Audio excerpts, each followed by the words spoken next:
Nous allons voir la chimie organique au lycée. Premièrement, les bases de la chimie organique, les chaînes carbonées et alcanes. Les chaînes carbonées. Les molécules organiques possédant plus d'un atome de carbone présentent un enchaînement d'atomes de carbone. Cet enchaînement constitue le squelette de la molécule, aussi appelée chaîne carbonée. Cette chaîne carbonée peut être linéaire, ramifiée et ou cyclique. Voici un exemple de chaîne linéaire. Voici un exemple de chaîne ramifiée.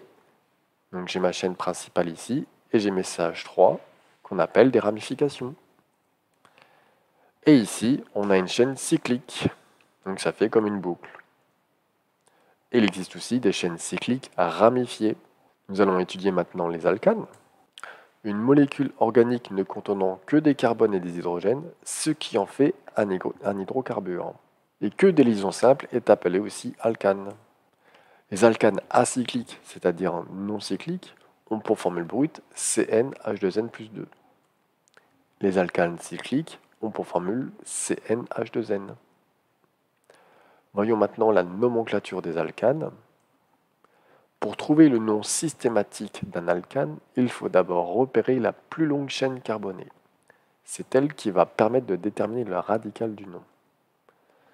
Dans la molécule ci-dessous, les carbones de la chaîne principale sont en rouge. Il y a deux ramifications qui sont les carbones verts. En rouge, la chaîne principale, en vert, les ramifications. En fonction du nombre de carbones que comporte la chaîne carbonée principale, le radical du nom de la molécule change. La table ci-dessous indique le radical du nom en fonction de ce nombre. Donc, pour un carbone, on appellera ça met, pour 2 carbones et, pour 3 carbones prop, pour 4 carbones but, pour 5 carbones pent, pour 6 ex, pour 7 hept, pour 8 oct. À ce radical s'ajoute le suffixe -an.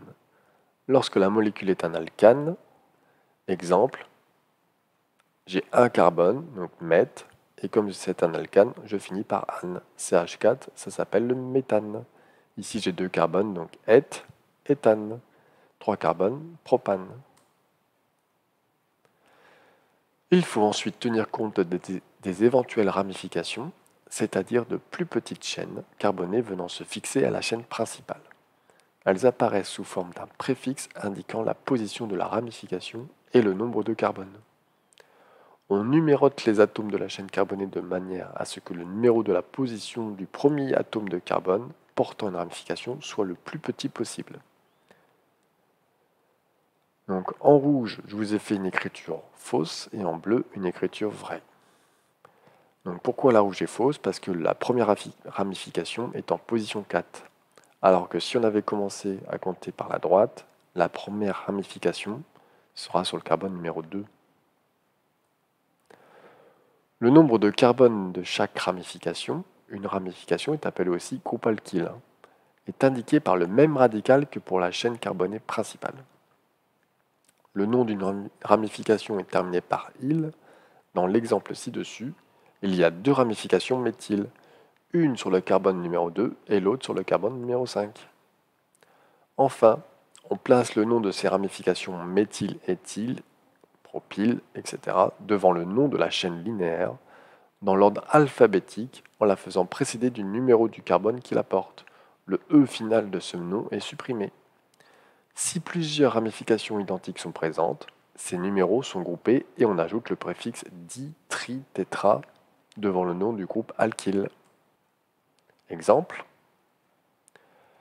Pour le 2-méthylhexane, hexane parce que ma chaîne principale comporte 6 carbones, ane parce que c'est un alcane, et le 2 parce que le deuxième carbone ici a une ramification de type méthyle puisqu'il a un carbone. Donc c'est bien le 2-méthylhexane. Ici, le 2,2 diméthylhexane, donc ma chaîne principale, c'est toujours hexane avec 6 carbones, mais j'ai 2 ramifications de type méthyle plantées sur le deuxième carbone. Il faut préciser à chaque fois chaque ramification. On répète, 2,2 et diméthyle, le di veut dire qu'on a 2 fois le même substituant. Ici, le méthyle, donc diméthylhexane. Ici, j'ai le 6 carbone, donc chaîne principale hexane. 2,3 diméthyle. Et ici, j'ai un méthyle au deuxième carbone, un autre méthyle au deuxième carbone, et j'ai aussi un éthyle au troisième carbone. Et par ordre alphabétique, ce sera 3 éthyle, 2,2 diméthylhexane. Remarque numéro 1, lorsque la chaîne est un cycle, on rajoute le préfixe cyclo. Exemple, cyclohexane, cyclopentane, etc. Remarque numéro 2, il arrive que le numéro précédant le groupe alkyle soit inutile, car sans ambiguïté, il doit être alors supprimé.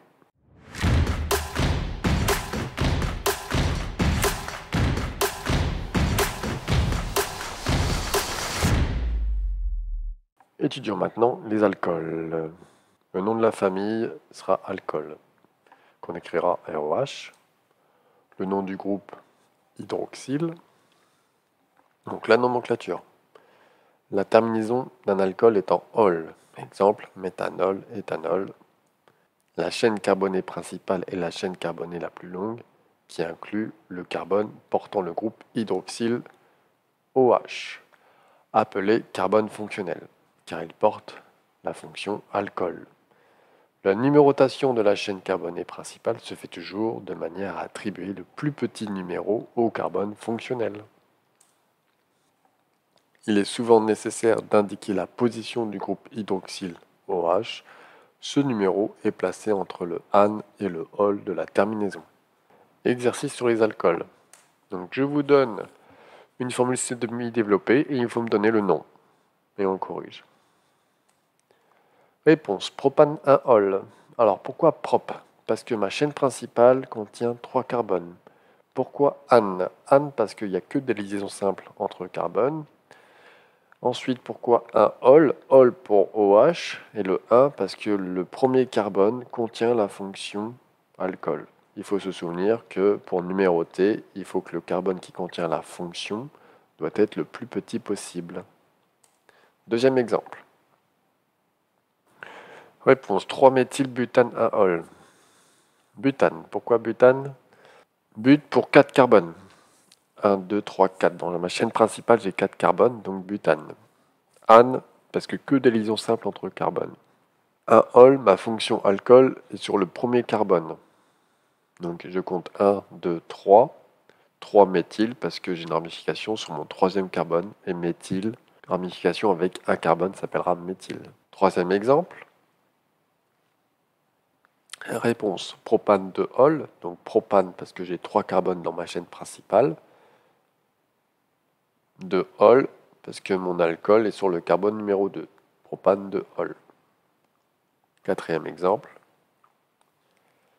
Donc attention ici, il y a un piège, il faut compter à partir d'ici. Donc 1, 2, 3, 4.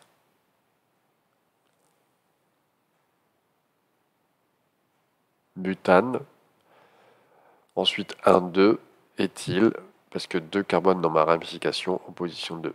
Les bases de la chimie organique, vidéo numéro 3, étude des aldéhydes. Alors la famille, on va l'appeler aldéhyde, on écrira RCHO. Le groupe sera le carbonyle, et voici ce que ça représente en formule semi-développée. Nomenclature. Comme les alcanes avec terminaison en al, méthanal, éthanal. La chaîne carbonée principale est la chaîne carbonée la plus longue qui inclut le carbone fonctionnel. On se souvient de ça, très important. La numérotation de la chaîne carbonée principale se fait toujours de manière à attribuer le numéro 1 au carbone fonctionnel. Voyons maintenant les exercices sur les aldéhydes. Donc, je vous donne une formule développée ou semi-développée et on doit retrouver le nom grâce à cette formule. Réponse. Alors, 3-méthylbutanal. Donc, le carbone numéro 1 sera toujours accroché à la fonction aldéhyde. Donc, 1, 2, 3, 4. La chaîne la plus longue contient 4 carbones, donc on dira butane. Que des liaisons simples, donc le an. Ensuite, la ramification, 1, 2, 3. Ramification de type méthyle parce qu'elle contient un seul carbone en position 3. Deuxième exemple. Réponse 2,3 diméthylbutanal. Donc, butanal parce que 4 carbones dans la chaîne principale. Le numéro 1 est ici. En 2, j'ai un CH3, donc une ramification avec un carbone méthyle. En 3, j'ai une ramification avec un carbone méthyle. J'ai 2 fois le même substituant, donc j'aurai 2,3 diméthyl parce que j'ai 2 fois le méthyle, butanal.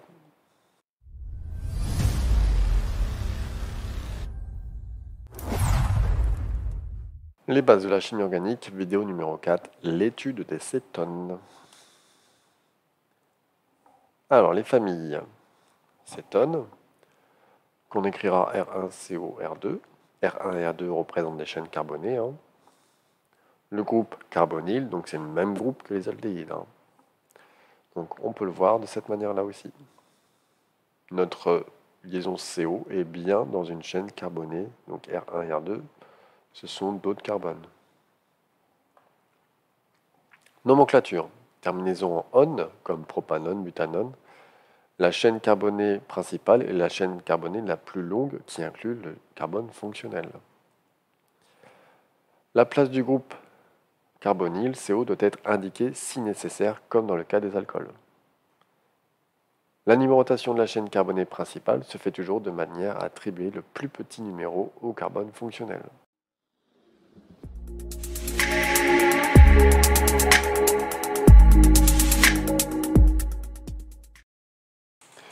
Voyons maintenant les exercices sur les cétones.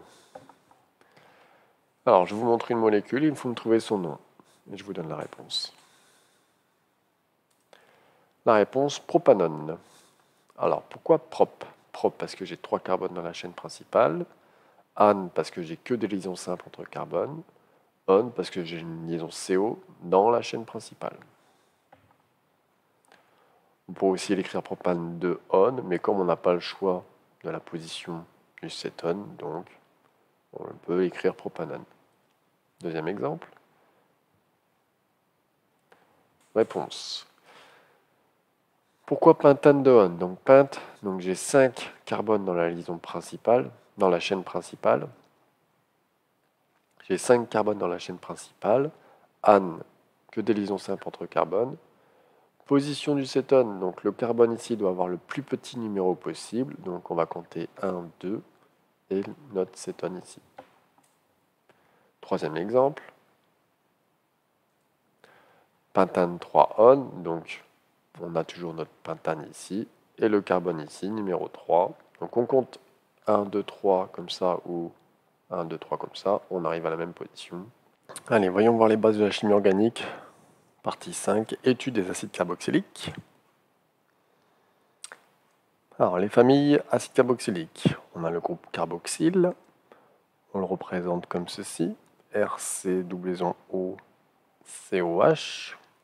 La nomenclature. Donc, ça commencera toujours par acide et ça finira par oïque. Exemple, acide méthanoïque, acide éthanoïque, etc. La chaîne carbonée principale est la chaîne carbonée la plus longue qui inclut le carbone fonctionnel. La numérotation de la chaîne carbonée principale se fait toujours de manière à attribuer le numéro 1 au carbone fonctionnel. Donc ça veut dire que le carbone ici sera toujours le numéro 1. Allez, on fait un exercice sur les acides carboxyliques.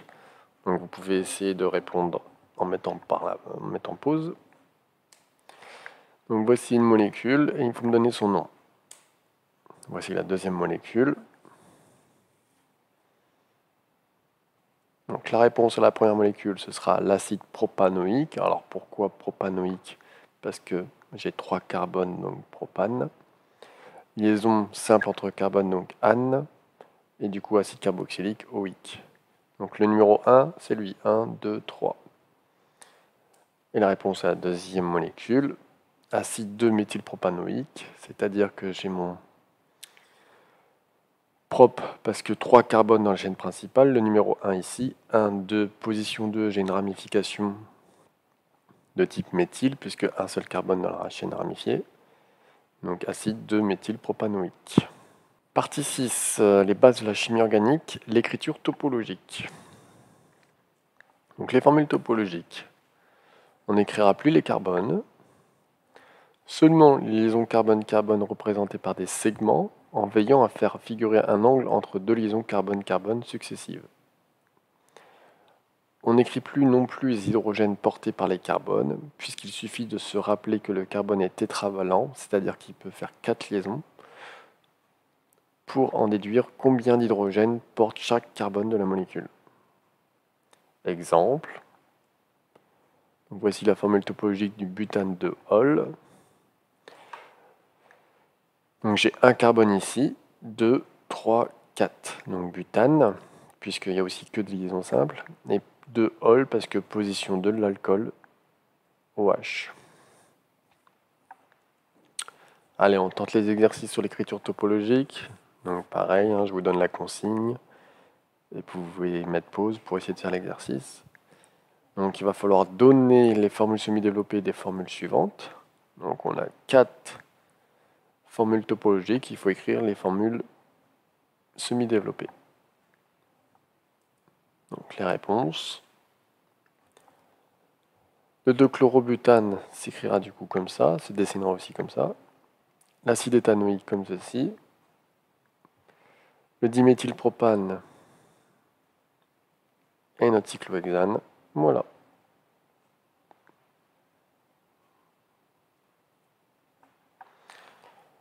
Ensuite, deuxième exercice, on va donner les formules topologiques des molécules suivantes. Donc là, c'est le travail contraire. Donc je vous donne des formules semi-développées et il faudra essayer d'écrire les formules topologiques. C'est parti pour la réponse. Donc le pentane, du coup, ce sera juste des traits, des segments avec les angles. Alanine, donc j'ai mon carbone, mon COH là, mon carbone il est ici. Et ensuite j'ai 3 carbones là, 1, 2, 3. Et sur le carbone numéro 2, j'ai un NH2. Mon 2, 3, 4 triméthylpentane, donc 1, 2, 3, 4, 5, c'est mon pente. Ane parce que des liaisons simples. Et 2, 3, 4, j'ai des ramifications de type méthyle. Et puisque j'ai 3 ramifications identiques, on dira triméthyle. L'acide salicylique, donc on a le cycle, notre fonction acide ici, un alcool.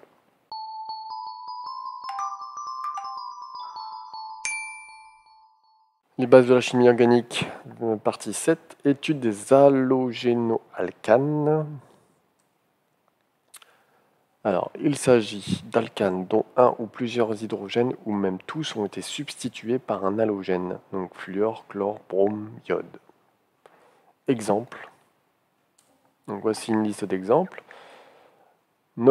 Ici on avait un hydrogène, c'est devenu un chlore, donc je suis bien un halogénoalcane. Donc ici j'ai remplacé le deuxième hydrogène par un chlore, le troisième hydrogène par un chlore, le quatrième hydrogène par un chlore. Tout ça, ce sera la même famille.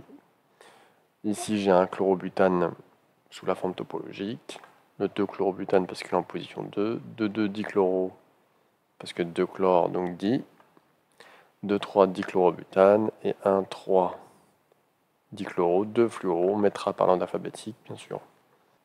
On tente des exercices sur les halogénoalcanes.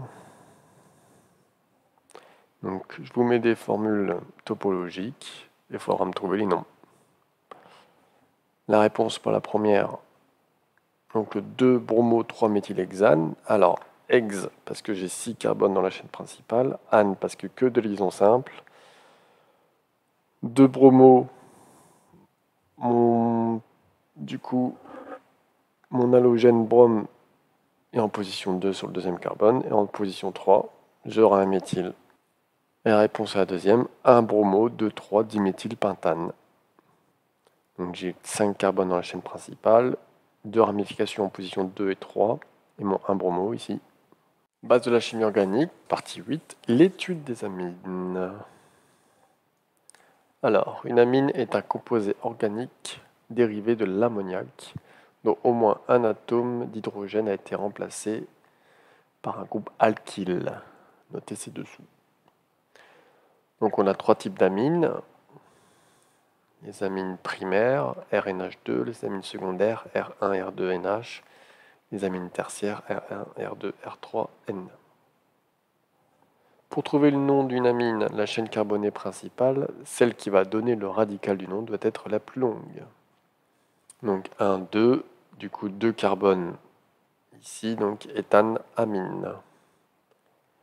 Là, ça se complique. J'ai une ramification sur l'azote, donc il faut préciser au départ avec un N-méthyle, donc ramification avec un seul carbone, donc méthyle. Éthane parce que 2 carbones dans la chaîne principale, amine. Ici, attention, chaîne principale, elle est de ce côté-là, 1, 2, 3, donc numéro 1 ici. Ici, du coup, ça compte comme une ramification sur l'azote, N. Donc éthyle, propane, amine. Un exercice sur les amines. Représenter la formule topologique de la molécule suivante. Donc le NN-diméthylbutane 2-amine. Alors il est compliqué celui-là. Réponse. Pourquoi butane? Butane parce que le premier carbone il va être ici. 1, 2, 3, 4. 2 amines, du coup l'azote il est en position 2. Donc il est sur le deuxième carbone de la chaîne principale. Et NN-diméthyl, ramification méthyle sur l'azote. Deuxième exercice, donner le nom de la molécule suivante. Donc je l'ai en topologique. Il faut donner le nom. La réponse, NN3 triméthylbutane 2-amine. Donc NN méthyle parce que j'ai 2 méthyles sur l'azote. Position 3, 1, 2, 3 ici. Du coup j'ai un méthyle là. Et butane, 4 carbones dans la chaîne principale. 2 amines, position 2 de l'amine. Les bases de la chimie organique, partie 9, l'étude des esters. Alors les esters. Un ester est composé de 2 parties distinctes. On nomme la chaîne carbonée attachée au groupement CO en la terminant par OAT de quelque chose.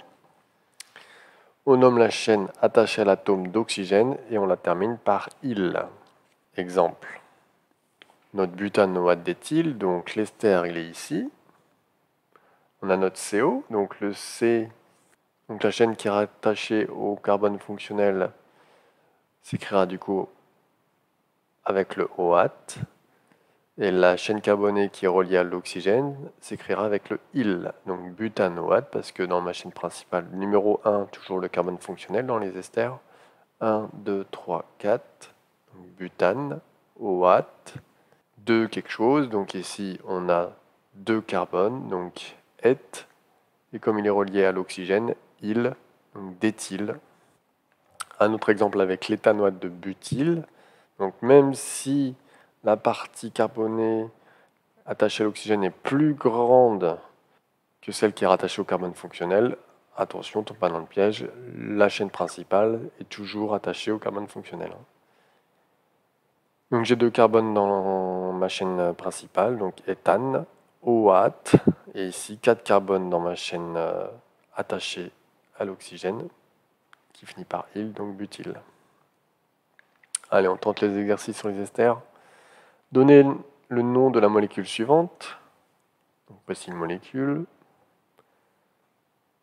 La réponse, éthanoate d'éthyle. Donc éthanoate parce que 2 carbones dans ma chaîne principale et mon éthyle, il est ici. Représenter la molécule suivante. Donc le 2-méthylbutanoate de 1-méthylpropyle. Réponse. Donc j'ai écrit les deux formes, hein, forme développée, semi-développée et la forme topologique. Donc butanoate, 1, 2, 3, 4 carbones dans ma chaîne principale. Et une ramification ici en position 2, donc 2-méthylbutanoate. Ici c'est mon propyle avec 3 carbones et la ramification en 1, donc 2, 1-méthylpropyle. Les bases de la chimie organique, partie 10, l'étude des amides. Alors les amides. Le nom des amides est obtenu à partir du nom de l'acide carboxylique dont il dérive en remplaçant la terminaison OI par amide. Le groupe des amides est ici. Donc le C doublon O, N. R1 et R2 peuvent être des groupes alkyles ou des hydrogènes. Hein. Exemple, on a le butanamide ici, donc mon amide il est ici, position 1 du carbone, carbone fonctionnel ici, 1, 2, 3, 4, butane. Et ici, donc j'ai deux ramifications sur l'azote, NN, de type méthyle. En position 3, puisque ici c'est le numéro 1, donc 1, 2, 3. Position 3, j'ai un troisième méthyle, donc triméthyle, et butanamide. On tente les exercices sur les amides. Donc donnez le nom des molécules suivantes. Donc j'ai cette molécule-là et celle-là. Donc la réponse de la première molécule, 3-méthylbutanamide. Donc mon amide il est ici, position 1 ici, 1, 2, 3, 4.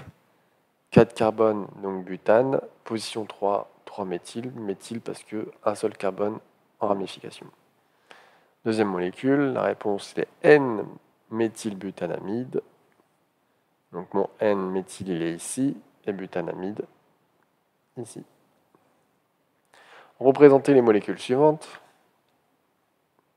Donc le N3-diméthylbutanamide, le NN22 tétraméthylbutanamide. La réponse. Donc ici j'ai mon butanamide parce que j'ai 4 carbones dans ma chaîne principale. N-méthyle parce que ici j'ai un méthyle sur le N. Et j'ai un autre méthyle en position 3, donc diméthyle. N3-diméthylbutanamide. La réponse de la quatrième molécule. Donc NN. Pourquoi NN? Parce que ici j'ai deux ramifications de type méthyle sur l'azote.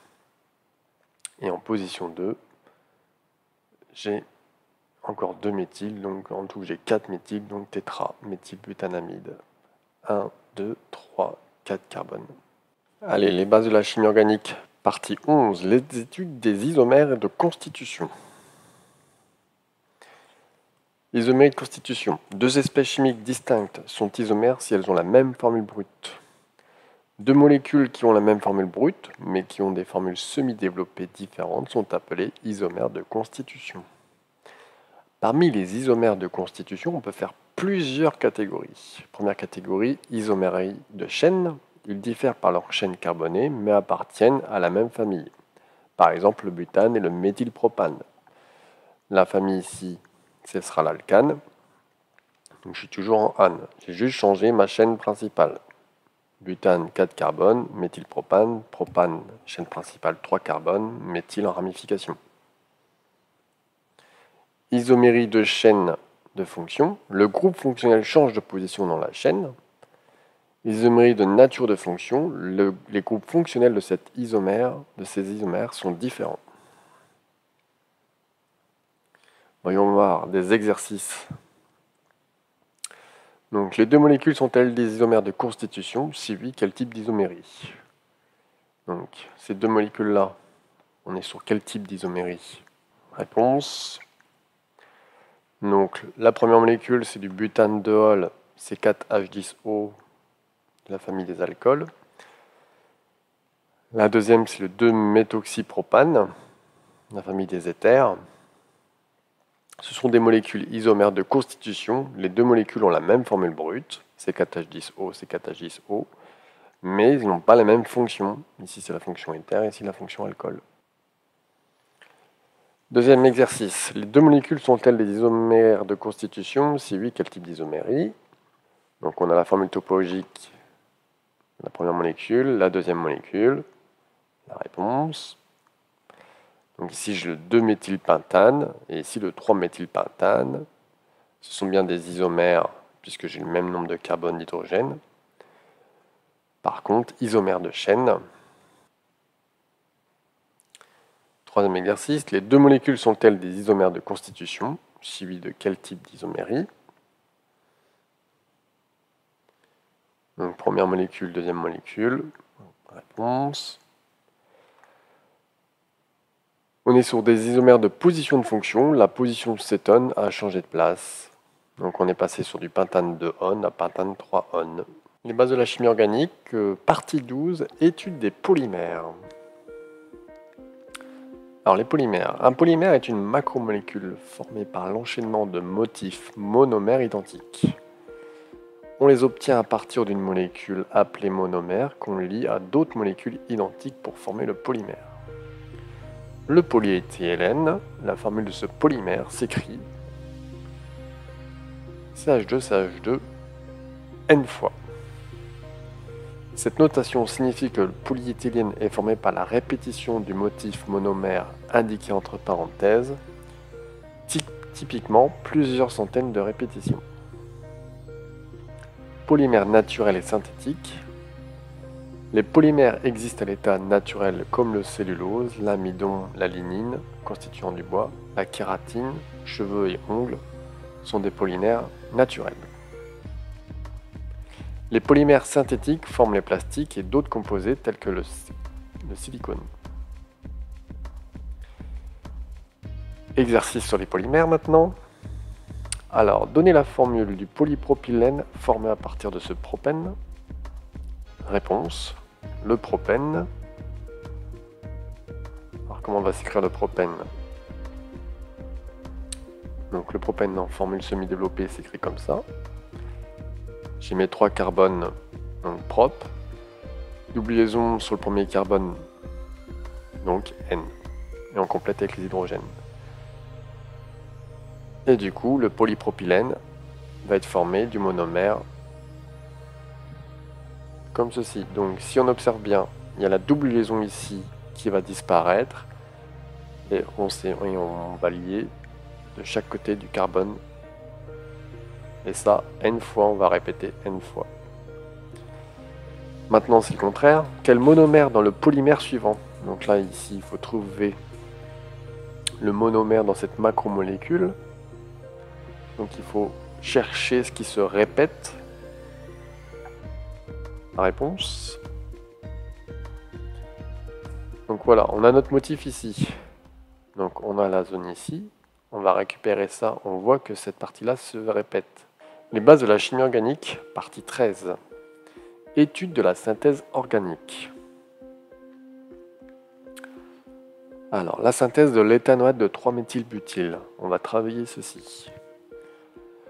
On nous donne forcément des indications sur chaque réactif et produit. La densité, pourquoi pas, les masses molaires, les températures d'ébullition, la solubilité dans l'eau. On nous donne du matériel pour créer cette synthèse organique. Un chauffage à reflux, chauffe-ballon, colonne de Vigreux, réfrigérant, etc., etc. Pour faire toutes les étapes de la synthèse organique. Préparation de l'ester. On va commencer par un chauffage à reflux. Introduire dans le ballon 15 ml d'alcool isome amylique à 98%, c'est-à-dire du 3-méthylbutane à ol. 20 ml d'acide acétique à 99%, acide éthanoïque. Quelques grains de pierre ponce ou quelques billes de verre. Adapter le réfrigérant et porter le mélange à l'ébullition douce pendant 45 minutes. Tout ceci, c'est la synthèse. Nous allons attaquer les questions. Donc, d'abord, écrire l'équation de la réaction. Donc, on a mélangé de l'alcool et de l'acide. Donc, l'acide éthanoïque plus l'alcool 3-méthylbutane à ol, qui va donner notre ester éthanoate de 3-méthylbutyl plus de l'eau. Donc, calculer les quantités de matière de chacun des réactifs mis en jeu. On a quelques données, le volume, la densité, le pourcentage et la masse molaire. Donc, quantité de matière de l'alcool isoamylique. Je rappelle quelques formules. Densité est égale à ρ de la solution divisé par ρ de l'eau. On appelle aussi ρ de 0. Donc, ρ sera égal à m sur V1. Et quantité de matière N1 est égale à petit m sur grand M1. Alors, petit m, je l'ai remplacé par V1 fois ρ de 0 fois densité de 1 fois le pourcentage divisé par 100, parce que m est égal à ρ fois V1, et le ρ, c'est égal à D1 fois ρ de 0. Donc, petit m sera égal à tout ça. Je remplace, donc ici ρ de 0, donc si ici j'ai décidé de mettre 1 g par millilitre, du coup mon volume je le laisse en millilitres. Si à la place j'ai écrit 1000 g par litre, j'aurais mis 1000 ici, et ici, je l'aurais converti en litres. Et on trouve du coup une quantité de matière à 0,14 mol. Donc quantité de matière d'acide éthanoïque, c'est-à-dire du deuxième réactif. Quelques formules, N2 est égal à petit m sur M2. N2 sera du coup égal à V2 fois ρ de 0 fois densité 2 fois le pourcentage numéro 2 divisé par 100 fois M2. Et ρ est égal à M sur MV2. Quelques données, hop, le volume, la densité, le pourcentage et la masse molaire. Et on rappelle que D2 est égal à ρ sur ρ de 0. Donc je remplace, donc pareil, hein, j'ai laissé le ρ de 0 en 1 g par millilitre. Donc du coup je laisse 20 millilitres. Et on trouve 0,35 mol. Deuxième question, l'un des réactifs est en excès, lequel et pourquoi? Donc on sait que les coefficients stoichiométriques ont une valeur de 1. Il faut revérifier sur l'équation bilan. Donc on avait un acide pour un alcool. Donc tous les coefficients de 1. Et on a trouvé que la N-acide éthanoïque était supérieur à N-alcool. Donc l'acide éthanoïque est en excès. Pour déplacer l'équilibre dans le sens de l'estérification, on augmente et ainsi augmenter le rendement. Donc on met un réactif en excès pour augmenter le rendement et pour déplacer l'équilibre dans le sens de l'estérification, dans le sens où on fabrique l'estérification, où on fabrique l'ester. Faire un schéma du dispositif, et qu'appelle-t-on chauffage à reflux? Donc, le superbe dispositif du chauffage à reflux, à connaître par cœur, et à légender. Son montage permet de maintenir le milieu réactionnel à une température constante, en l'occurrence la température d'ébullition du solvant. Les vapeurs sont condensées dans le réfrigérant et retournent à l'état liquide dans le ballon. Donc ici il va y avoir des vapeurs.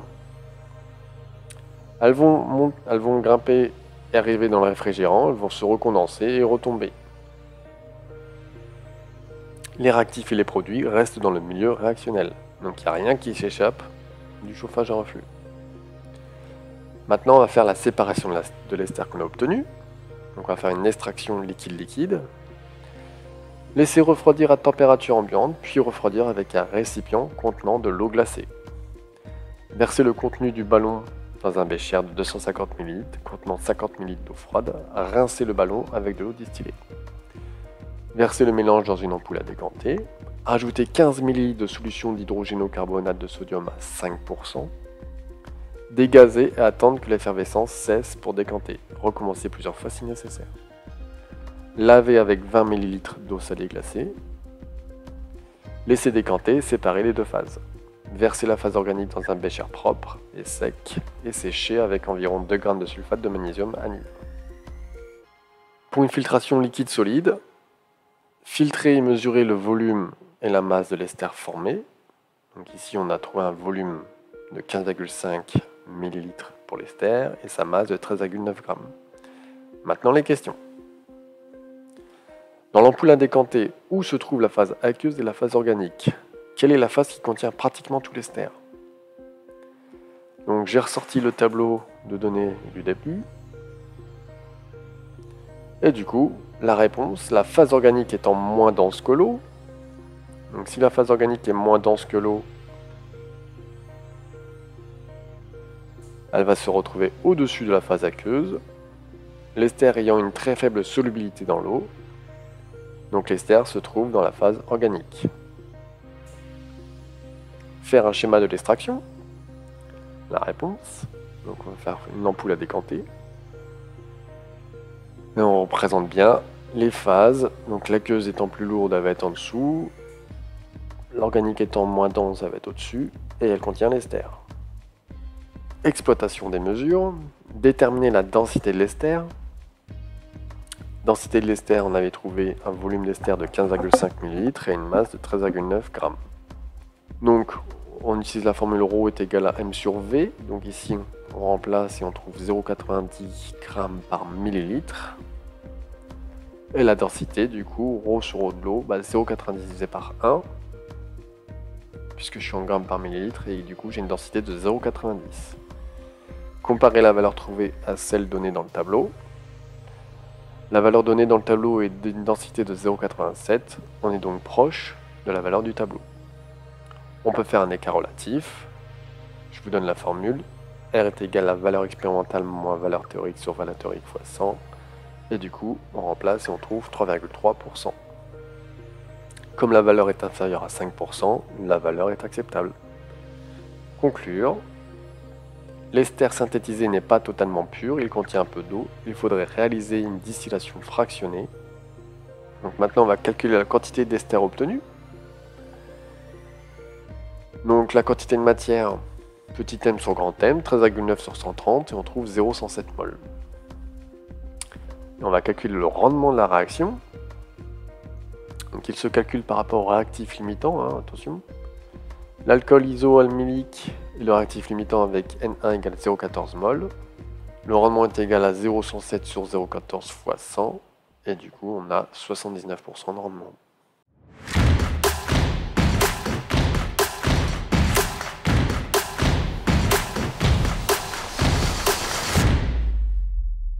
Les bases de la chimie organique, partie 14, l'optimisation d'une synthèse. Alors, augmentation de la vitesse de formation. Les facteurs cinétiques d'une réaction chimique. Donc, premier facteur cinétique d'une réaction chimique, la température. Une hausse de température augmente l'agitation moléculaire et par conséquent la possibilité de choc entre réactifs. Cela augmente la vitesse de formation. La concentration augmente le nombre d'entités dans un même volume. Cela augmente donc la possibilité de choc entre réactifs, donc augmente la vitesse de formation.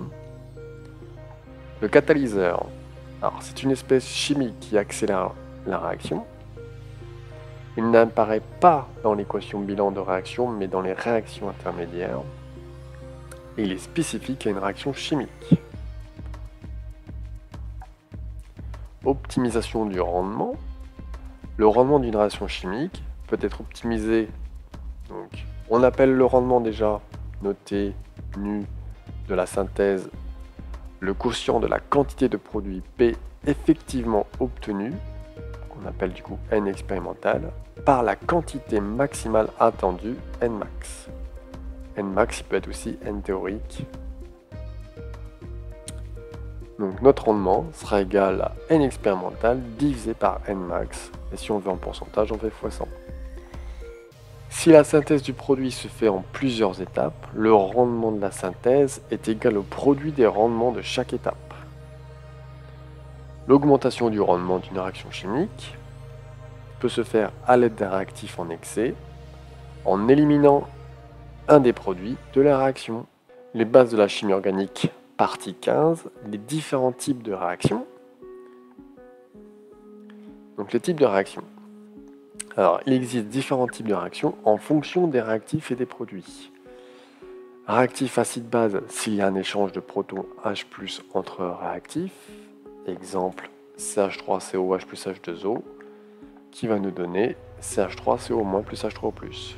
Une réaction d'oxydoréduction, s'il y a un échange d'électrons entre les réactifs, l'exemple de Cu2+, plus Fe, qui nous donnera Cu plus Fe2+. Donc on a bien un échange d'électrons. Une réaction de substitution, si un atome ou groupe d'atomes est remplacé par un autre, exemple, j'ai le groupe amine qui s'est substitué par un groupe alcool OH. Une réaction d'addition, si des atomes ou groupes d'atomes sont ajoutés à une molécule possédant une insaturation, c'est-à-dire une double liaison, exemple. Donc ici j'ai ma double liaison, mon alcool ici. Ici j'ai ma double liaison. Exemple. Alors ici j'ai ma double liaison H2O ici. Donc ma double liaison va se casser pour faire venir le groupe OH qui va se positionner sur le carbone ici et mon hydrogène ici. Autre exemple, donc double liaison encore.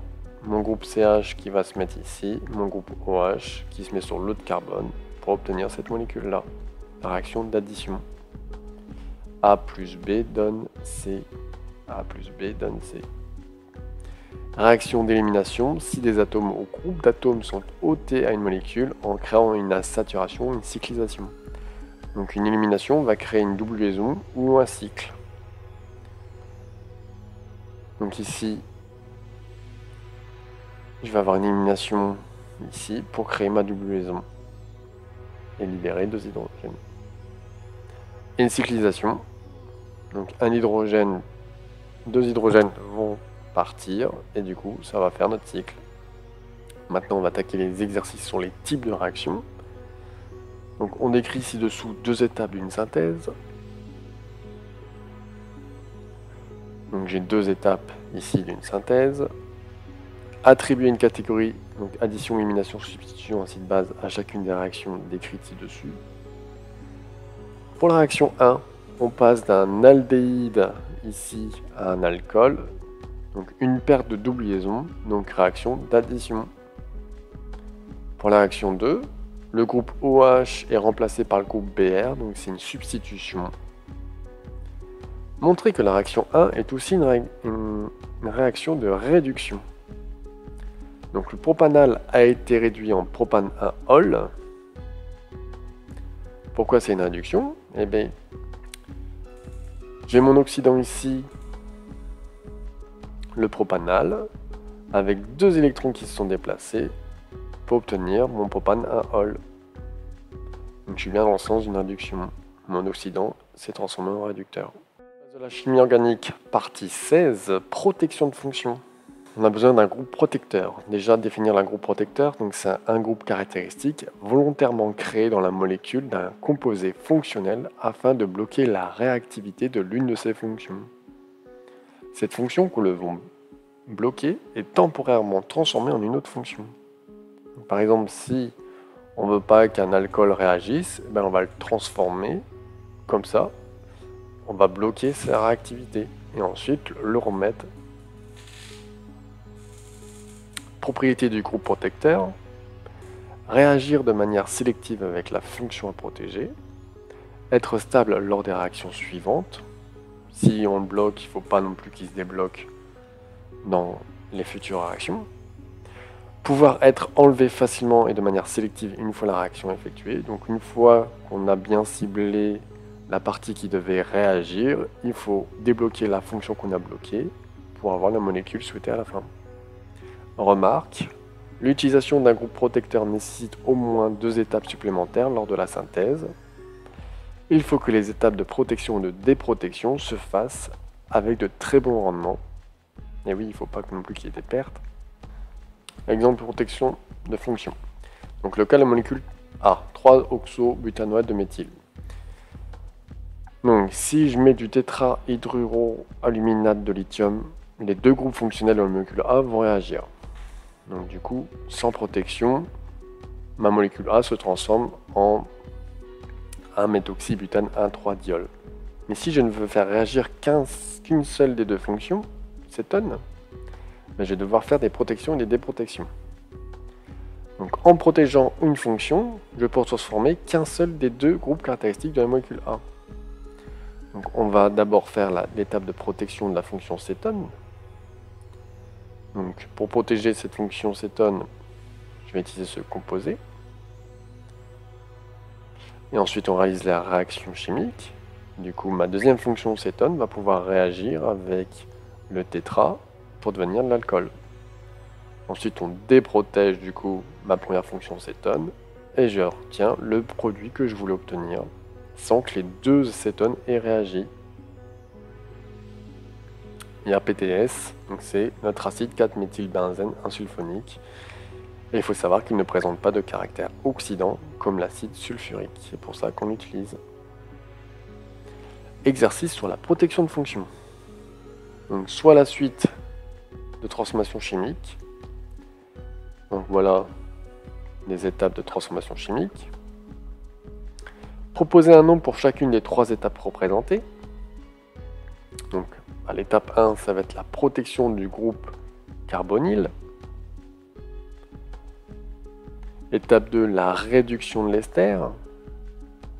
Donc passer mon ester en alcool.